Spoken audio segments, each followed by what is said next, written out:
Centrifugal স্টেশনে উৎপাদিত mother liquor molasses হিসাবে স্পিরিট উৎপাদনকল্পে স্টিল ট্যাঙ্কে সংরক্ষণ করা হয়। এখন ডিস্টিলারি কারখানার কার্যক্রম উপস্থাপন করছি।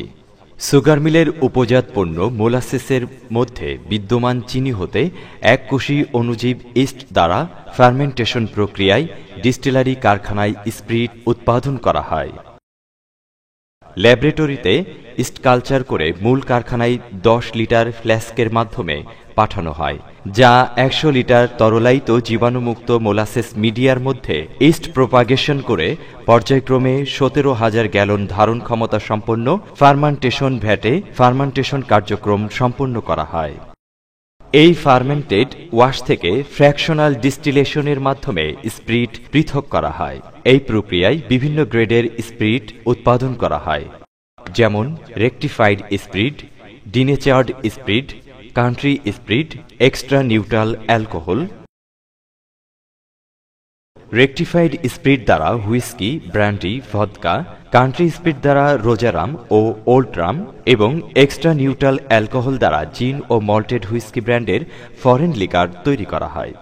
উৎপাদিত ফরেন লিকার স্বরাষ্ট্র মন্ত্রণালয় কর্তৃক ইস্যুকৃত লাইসেন্সিদের নিকট দর্শনা, ঢাকা ও চট্টগ্রাম এই 3টি বিক্রয় কেন্দ্রের মাধ্যমে বাজারজাত করা হয়।